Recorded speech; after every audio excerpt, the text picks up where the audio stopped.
two sessions with which we finished today. Gordon Guyatt is a person that has been instrumental in the development of my career and the development of the career of several, I presume hundreds of people, if not thousands of academics around the world who claim evidence-based medicine or evidence-based healthcare as an important or central aspect of the way they think and the way they act.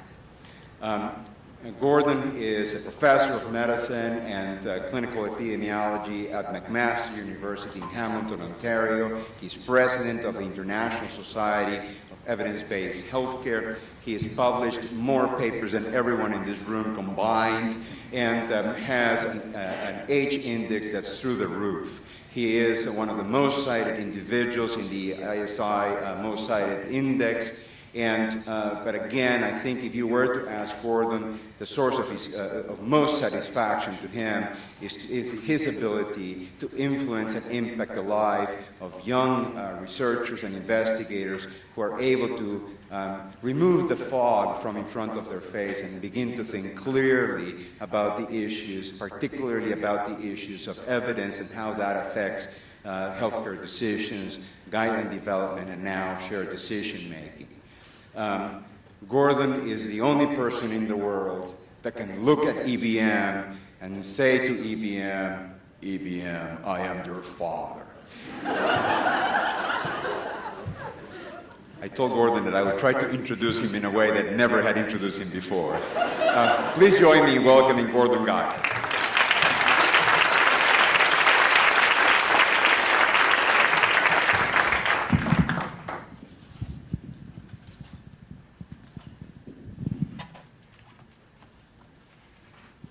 Thanks very much, Victor, for the entertaining introduction, as always.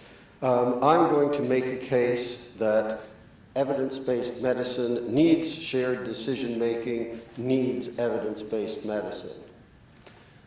First, I'm going to review what I think are the three key principles of evidence-based medicine. I'm going to go into an area that might send a few shivers down the spines of shared decision-making enthusiasts, which is clinical practice guidelines. And I'm going to talk about our grade approach to clinical practice guidelines and try to make links about the implications of evidence of guidelines for shared decision-making, reviewing the evolution of evidence assessment that has been implied in grade, and evidence to the process of going from evidence to recommendations. I'm then going to talk about the implications of the three principles of evidence-based medicine, and again make the case that, thinking of those three principles, evidence-based medicine needs shared decision-making, needs evidence-based medicine. This is something called a cumulative meta-analysis, and it is a cumulative meta-analysis of thrombolytic therapy for the management of patients with myocardial infarction. Down the middle is a relative risk or odds ratio of 1.0, which means no difference in death rates in patients who receive or do not receive thrombolytic therapy. 0.5 means thrombolytic therapy cuts death rates in half. 2.0 means it would double the death rates. Each of these dots represents the point estimate or the best estimate of treatment effect as the data accumulated, and the lines around it are the 95% confidence intervals. The first randomized trial of thrombolytic therapy enrolled 23 patients and as a result had a very wide confidence interval. The second trial enrolled not 65 patients, but 42. This is a cumulative meta-analysis of all the patients enrolled in all the trials up to that point. And up to the early 70s, there were close to 2,000 patients enrolled, but still wide confidence intervals. By 10 trials and over 2,500 patients, we now have a significant result, doesn't cross the line of no effect. And we could discuss when the evidence was in, but I think most of us would say by 30 trials and over 6,000 patients, we're getting very low p-values, and the confidence interval is getting to be a long way from no effect, suggesting about a 25% reduction in death rates with thrombolytic therapy. Did this stop people from doing randomized trials of thrombolytic therapy? No, it did not. In fact, another 40,000 patients were enrolled in randomized trials of thrombolytic therapy after the answer was in, resulting in very narrow confidence intervals and unnecessarily low p-values. So the question is, why was it that people enrolled 40,000 patients, of whom half did not receive the life-prolonging benefits of thrombolytic therapy after the answer was in?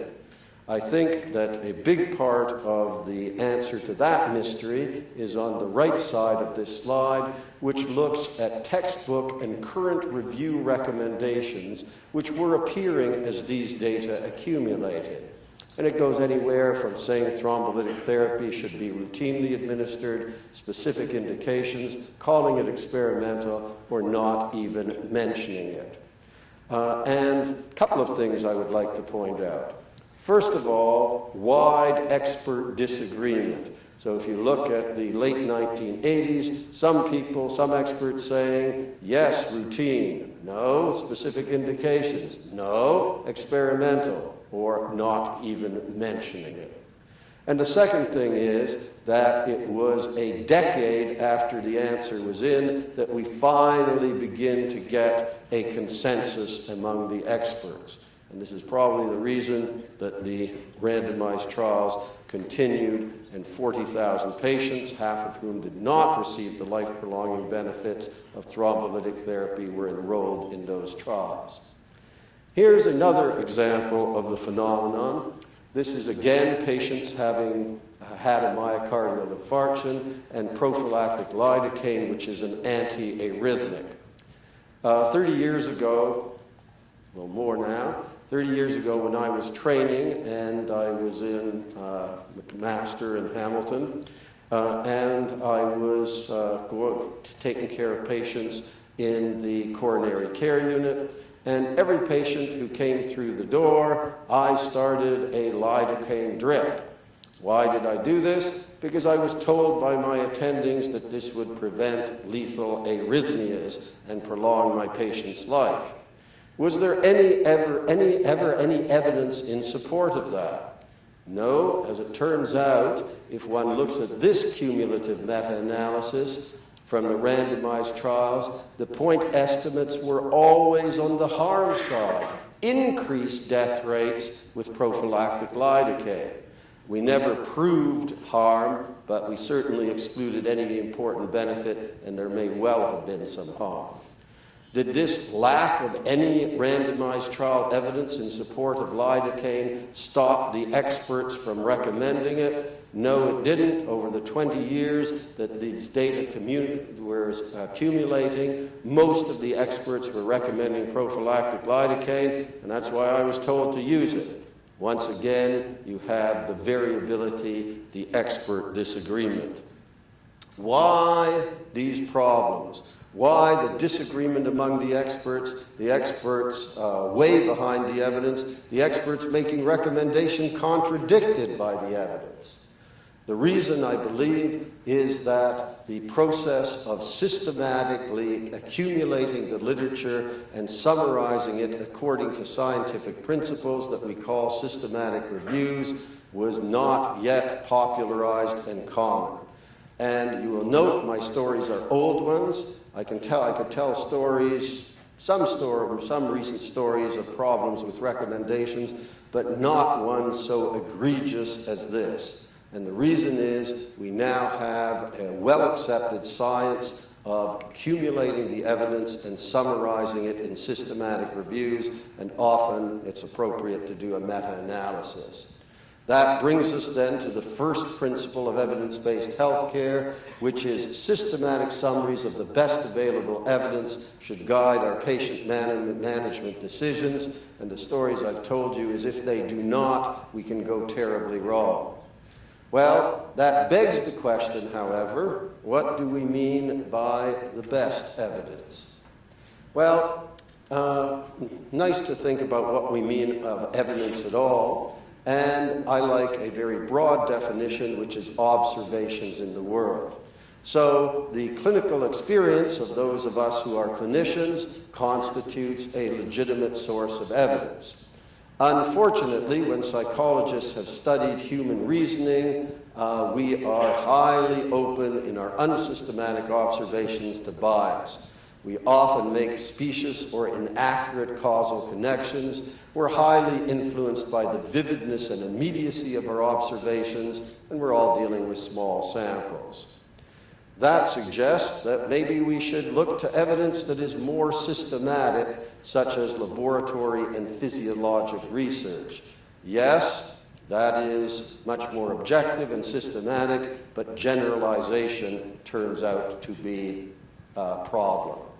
Observational studies, you look at people in the real world who have received or not received an intervention, another source of evidence, but subject to non-comparable groups, different prognosis, different underlying prognosis in those who do and do not receive the intervention. So, as a result of these problems with evidence that is less credible, we have a few unfortunate stories. So, for instance, one unfortunate story is the widespread recommendations for hormone replacement therapy that went on over a decade with, under the belief that it reduced cardiovascular risk when it does not, and certainly for women who start hormone replacement therapy substantially after the menopause, it almost certainly increases cardiovascular risk. The two drugs listed there do a brilliant job of eliminating asymptomatic, nasty-looking ventricular arrhythmias, the arrhythmias associated with sudden death. And they do such a good job of eliminating these asymptomatic arrhythmias that the cardiology community in the United States succeeded in persuading the Food and Drug Administration to license these drugs prior to the conduct of randomized trials looking at the key patient-important outcome, which is sudden death. Widely distributed, but fortunately, the randomized trials went on despite the dissemination of the drugs and showed that they increase, not decrease, sudden death. It's estimated that more Americans died as a result of the administration of these drugs than died in Vietnam. These are a set of drugs that are brilliant physiologically in doing things that cardiologists like in patients with heart failure, what we call reducing afterload and increasing the ability of the heart to pump. When tested in randomized trials, they all increase death rates in patients with heart failure. And it works the opposite way. Beta blockers, in the physiology of beta blockers is that when given acutely, they decrease the ability of the heart to pump. When I was in training, they were contraindicated in patients with heart failure. 30 years later, and over 30 randomized trials later, we know that they are the best agents we have for reducing mortality in patients with heart failure. And this leads to the second principle of evidence-based healthcare, which is that some evidence is more trustworthy than others. So clinical experience can be of use, but it's highly subject to bias, unsystematic, basic research, observational studies, and randomized trials at the top for deciding on interventions. So that's been the second principle of evidence-based healthcare, a hierarchy of evidence, but, as I will show you later in this talk, it is an outmoded hierarchy. Second principle is still some evidence is more trustworthy than others, but we've become more sophisticated than this, limiting ourselves to the risk of bias in terms of study design. So, third principle of evidence-based healthcare, and that is a perhaps slightly ironic principle because it says that evidence is never enough. It's always what we have called values and preferences.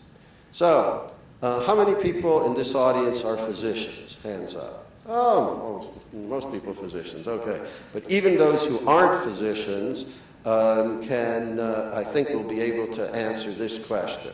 When you have a patient with pneumonia, pneumococcus being a very common form of pneumonia, who thinks that antibiotics are useful in pneumonia? Hands up.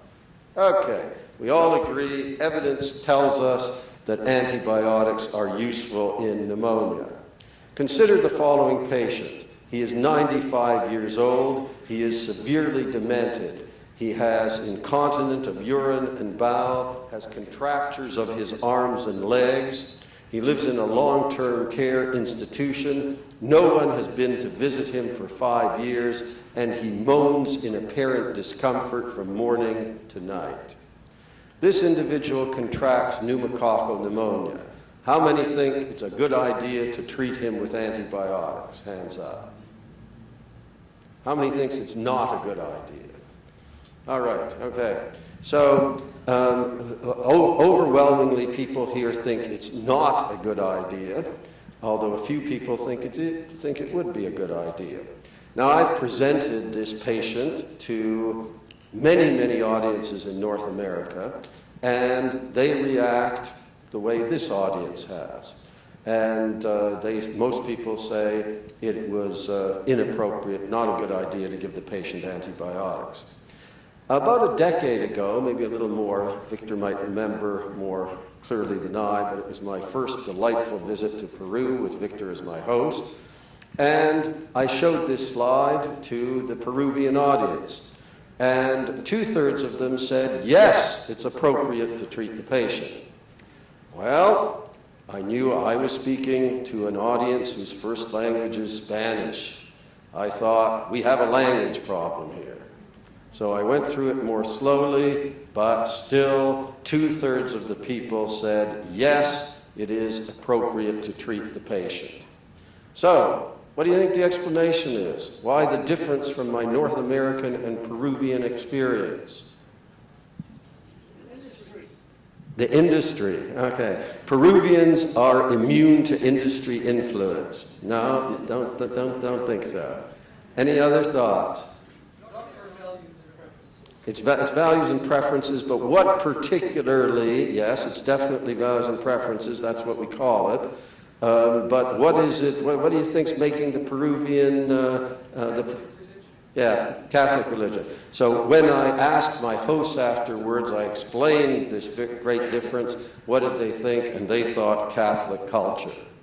So I don't know how many Peruvians are in the room, but either culture has changed or few Peruvians are in the room, one or the other. Okay, as someone suggested, what is the difference? Why? We all agreed in the evidence, the drugs, the antibiotics are effective, but we made different decisions. So it wasn't differences about our understanding of the evidence, it was something else. And what the EBM world tends to call this something else is values and preferences. And this was first highlighted in the EBM literature as the final article of the first run of a series of articles published in JAMA, which were the User's Guide to the Medical Literature. And in 2000, it highlighted this principle of evidence-based medicine, that evidence never tells you by itself what to do. It's evidence in the context of values and preferences. And this gentleman, with whom you are very familiar, has led us in terms of thinking about these value and preference issues and provided a very nice definition. We use values and preferences as an overarching term that includes patients' perspectives, beliefs, expectations, and goals for health and life. We also use this phrase, more precisely, to mean the processes that individuals use in considering the potential benefits, harms, costs, and inconveniences of the management options in relation to one another. Now, one of the things I wanted to say in terms of Victor is that just like a good marriage in which roles are flexible, relationships among colleagues, when they are flexible, it's also a good thing. And years ago, as I think he mentioned in the introduction, I acted as a mentor to Victor, and more recently in the area of shared decision-making, Victor has acted as a mentor to me, which I've been very appreciative of. Now, I ran, and so when I was preparing this talk, I ran it by my mentor, Victor. And he is the one who should be credited with the title of the talk, which I think is very nice. But I also got other advice from him about the talk. But he said, Gordon, you don't need to mention me, and you don't need to put up my picture, and besides, the picture's out of date. So I said, Victor, I want to credit you, but if you want to send me a more recent picture, I would be happy to put it up. Now, before I show you the more recent picture that Victor sent me, I should tell you that Victor has 3 delightful young sons, okay? And here's the picture that Victor sent me. All right. Okay, so we've now looked at the 3 principles of evidence-based healthcare. First, that we need systematic summaries of the best evidence. Second, that there are standards for what is better evidence and what is less credible evidence. And thirdly, that the evidence itself never tells us what to do. It's evidence in the context of values and preferences. Now, it turns out these first two the first 2 principles bear on the needs of decision makers. Systematic summaries, they have to be current and rigorous. The methods have been developed over many years, and I'd say are largely well established. We're making refinements around the edges, but the methods are largely well established. The third principle deals with the needs of patients, but in particular the needs of clinicians who need tools to ensure that the decisions they make with their patients are consistent with their patients' values and preferences. And here, the methods are not well established, and in terms of Dr. Elwin's initial talk, demonstrated there's still a lot of work to do, and that's the work that is being taken on by this audience.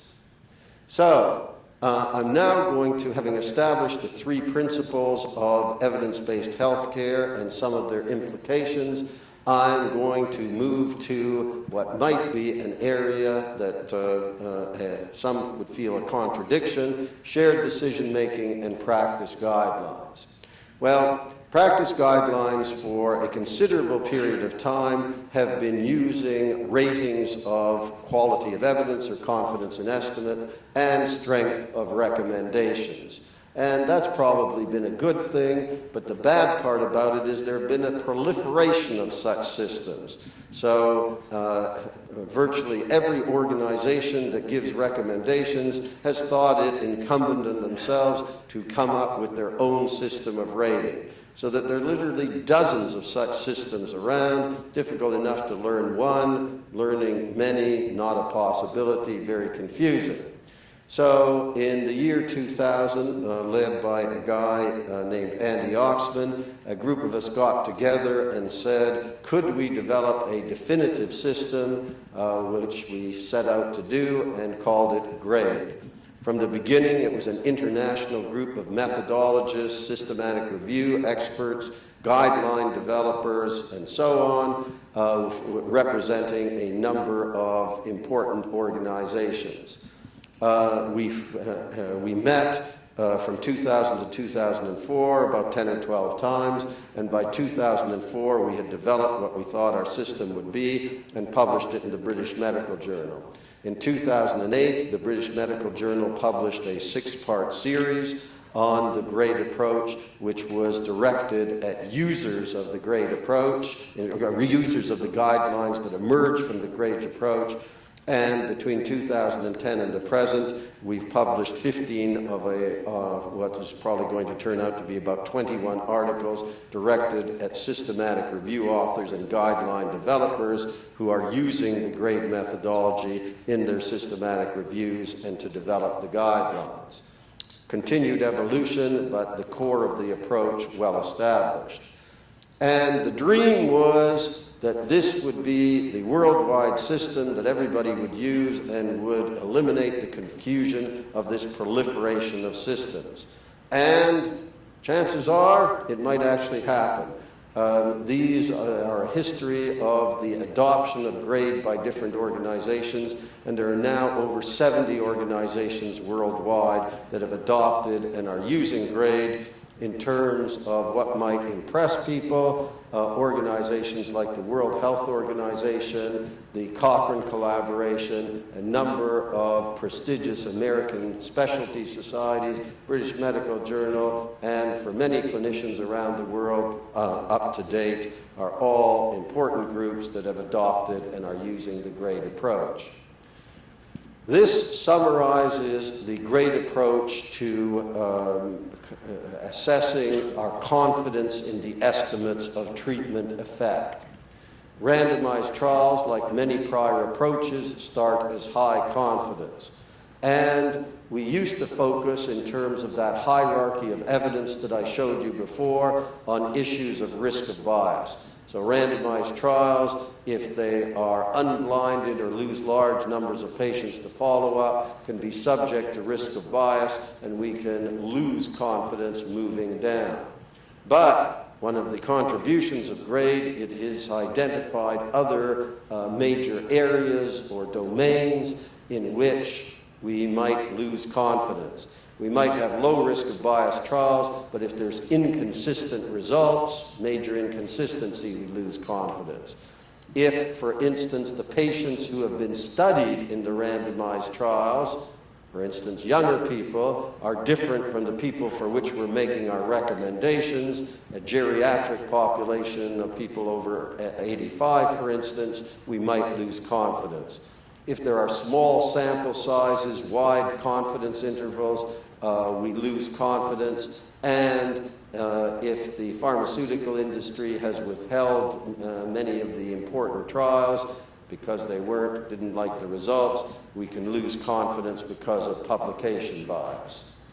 Observational studies start as low confidence because we're worried about prognostic imbalance. But if the effects are very large or there's a dose-response gradient, they can move up and we can gain confidence from observational studies. So that's a summary of the grade approach to establishing our confidence in the estimates of treatment effect. Grade then has an approach called an evidence profile, which I'll show you, or a slightly abbreviated one called a summary of findings table, that it summarizes the evidence. This happens to be the evidence for beta blockers in non-cardiac surgery. Patients undergoing non-cardiac surgery are at risk of cardiovascular bad events. Can beta blockers prevent them? The outcome of myocardial infarction has been studied in over 10,000 patients in 9 trials. Here are those issues that might make us lose confidence: risk of bias, inconsistency, indirectness, imprecision, and publication bias. No problems right across, so we have high confidence in our estimate of a 29% relative risk reduction in myocardial infarction with beta blockers, which translates into 15 fewer myocardial infarctions in 1,000 patients treated with beta blockers. Next outcome, mortality. 10,000 patients, we have no problems except for imprecision. Why imprecision? Because the point estimate of a 23% increase in death rates with beta blockers includes a slight reduction to a very substantial increase, our point estimate being 5 more deaths in 1,000 people, but here we only have moderate confidence. So one of the grade principles, same body of evidence, but for one outcome we have high confidence, for another outcome we have moderate, and there may have been another for which it was low. With respect to strokes, over 10,000 patients in 5 trials, no problems, high confidence, whoops, doubling in stroke rates, 5 more strokes in 1,000. So we have a trade-off situation here, lower myocardial infarction, increased stroke, possible increase in death rates. Now I'd like you to consider this profile for a minute, because I would argue that it gives the key information that a clinician needs in helping a patient to decide whether, for that patient, beta blockers are a good idea if you are undergoing non-cardiac surgery, and it clearly has to do with the value that a patient places in this reduction in myocardial infarction versus this increase in stroke versus this less certain small increase in mortality. But the point that I'd like you to remember is we believe that this kind of profile gives the key information needed for shared decision-making. So, but here we're making guidelines to guide clinicians in their interactions with patients.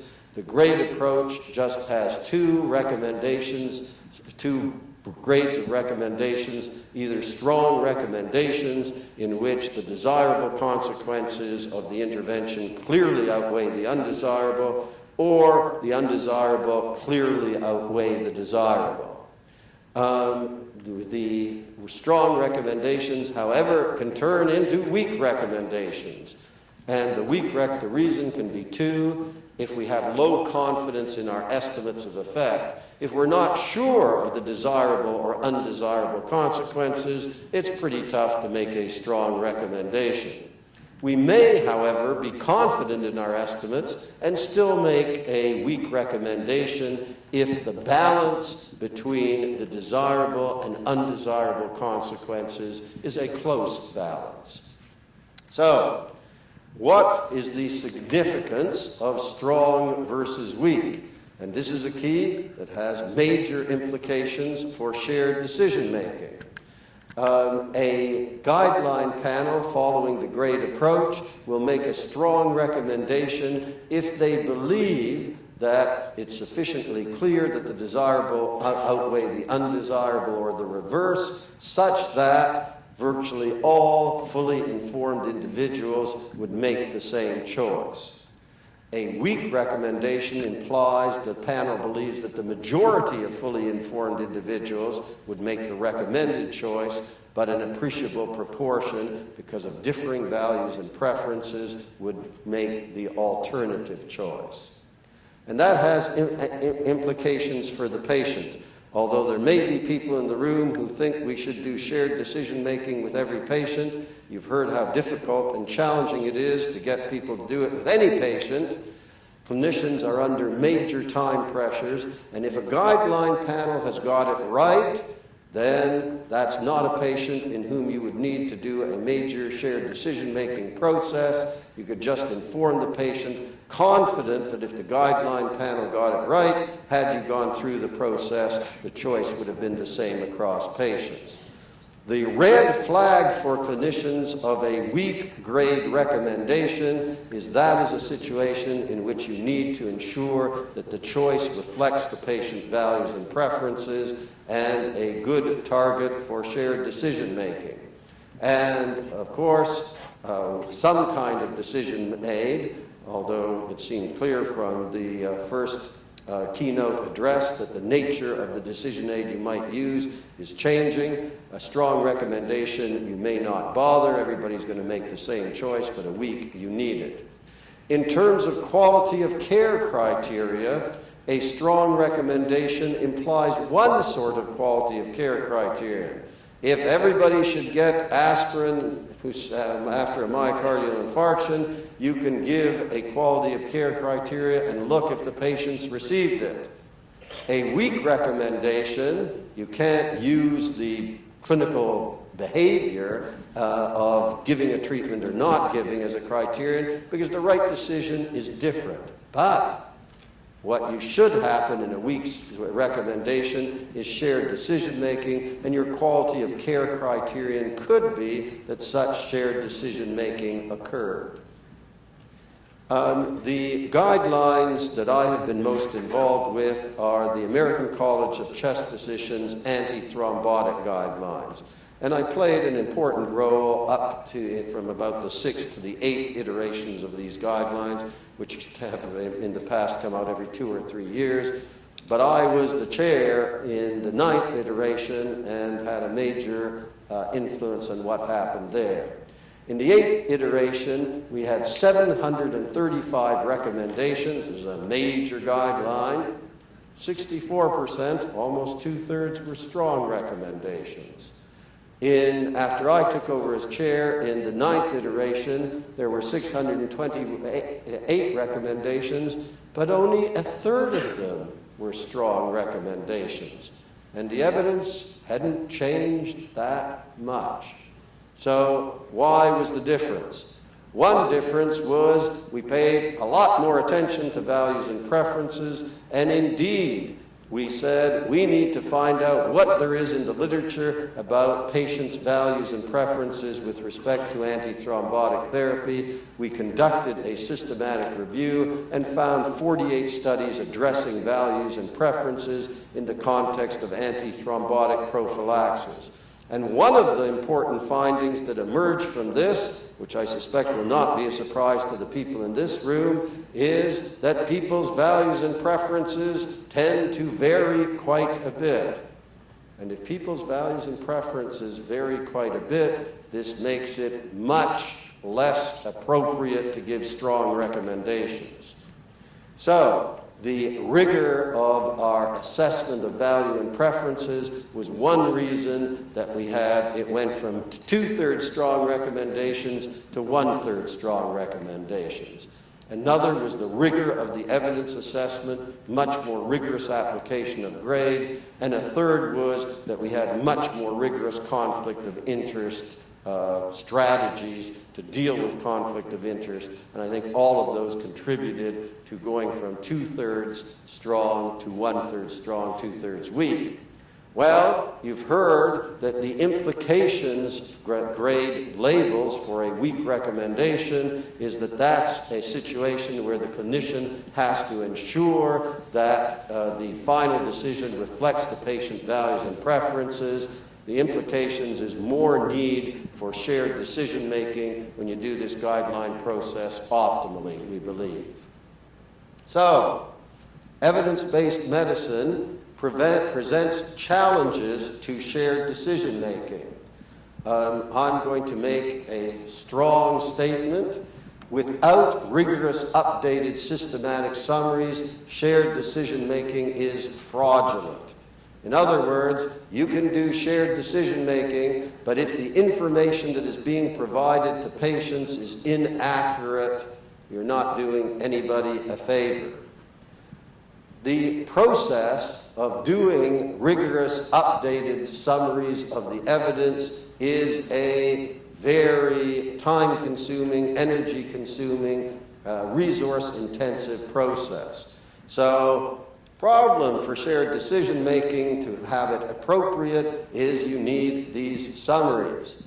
A possible solution is to have decision aids that are linked to updated evidence summaries, and GRADE provides a structure for doing so. You'll remember I pointed out with that evidence profile, this, we believe, are the sort of summaries that provide the key information that patients and clinicians need in shared decision-making.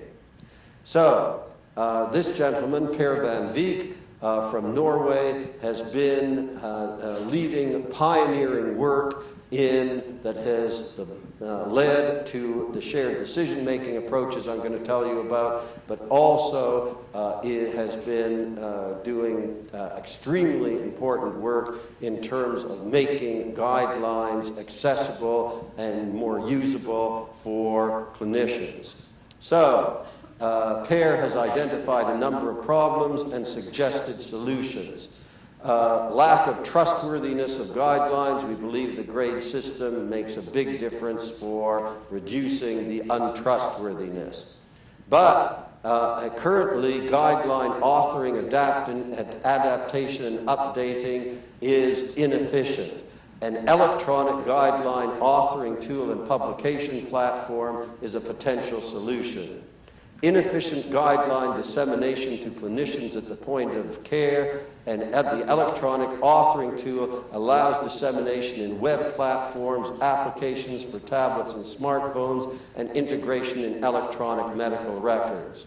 Suboptimal presentation formats, multi-layered guideline content. What that means is sometimes clinicians just want to be told what to do. All they need is the recommendation. Sometimes they want the rationale for the recommendation. That's another layer. And sometimes they would like the evidence in sufficient detail that they can engage in shared decision-making. Things like the evidence profile that I showed you. That may not be the best format, but it has the key information needed. Inconsistent and underdeveloped systems for integration in electronic medical records, computerized decision support systems, relying on the, as I'll describe in a little more detail later, relying on the electronic structured guideline information. And finally, key to this discussion, guidelines provide limited support for shared decision-making at the point of care. Electronic decision aids linked to the recommendations and the information can help deal with that problem. And this is another key individual in the developments that are going on, Thomas Agaritsis. Thomas has presented his work in a couple of settings earlier today, and he is leading the initiative in PAIRS group, specifically with respect to these automated decision aids. His Share It, as they call it, work was one of the top 5 abstracts, and Thomas received the travel award to come to this conference to present his work to you. And the reason that this is timely is there is a concatenation of events that makes this possible. So I've told you about the grade process, which we believe is very important in making trustworthy evidence summaries and trustworthy guidelines. Weak recommendations are a red flag for the need for shared decision-making. We have the evolution of decision aids, in which Victor Montori, for one, has been extremely important in major innovations. These things come together with the technology that Per van Veek and another of his brilliant graduate students, Lynn Brandt, has been very instrumental. So coming up with these electronic technologies that can allow information to be presented on iPads, adapted to local circumstances, and we hope the semi-automated production of decision aids, which will allow continuous updating.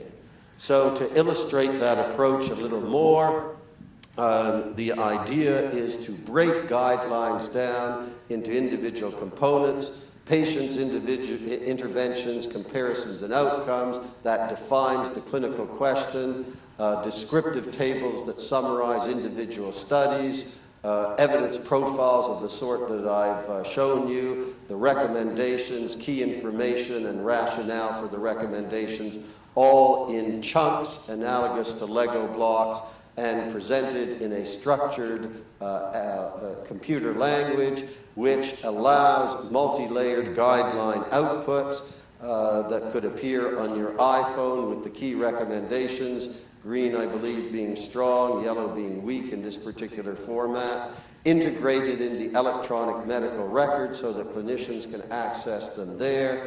The process also greatly facilitates adaptation, and the 9th iteration of the antithrombotic guidelines that I just told you, Per and his team are leading in adapting them at this moment in Norway. And most relevant for this audience, decision aids for patients and clinicians at the point of care. So basically, I told you the evidence profiles have the information, they're in the system, and once they're in the system, you could have semi-automated production of decision aids.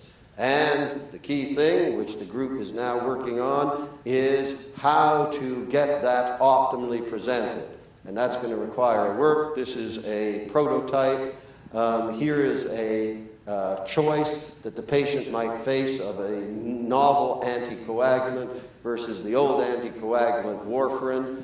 As it turns out, the best estimate is 6 fewer strokes, 30 strokes in the 30 deaths with the warfarin, 24 deaths, with the novel, 6 fewer deaths. Unfortunately, very low confidence in your estimates. So what we think, patients should not only know our best estimates, but our confidence, might not want to take this too seriously. 16 fewer strokes, this you would want to take seriously, high confidence in the estimates. 10 more bleeds, unfortunate, again, high confidence. So you, in all likelihood, have a value and preference issue here with the decrease in strokes and the increase in major bleeding. So, moving toward the conclusion, evidence-based medicine needs shared decision-making. Our third principle of evidence-based medicine is evidence never tells you what to do. We need the help of the shared decision-making community. Whenever there's a weak recommendation coming out of a guideline, we need ways to ensure that the values and preferences of the patient are represented in a way that it's the right decision for that patient. And we need help. We need help in the development and the testing. This is recognized by folks leading the International Society for Evidence-Based Healthcare. At the second international, we've had one meeting so far, it's a new society. The second one in Sicily this October. We are hoping for, encouraging, and working to have increased shared decision-making presence. And we may do even more with that with the third meeting, which is going to be in Taiwan in 2014. We certainly hope to. So, final conclusions. Third principle of evidence-based medicine. Evidence-based medicine cannot succeed. Evidence alone is insufficient. Evidence and values and preferences. We can't succeed unless we can succeed with shared decision-making. On the other hand, shared decision-making needs EBM. I have put it strongly, but I think it's true. Shared decision-making is fraudulent unless it is the best, updated, rigorous evidence that the physician and the patient share in their decision-making. So, shared decision-making needs EBM. We need each other, and the only way we're going to make it work optimally is strong, ongoing collaboration between the two communities. Thanks very much. Happy to take questions.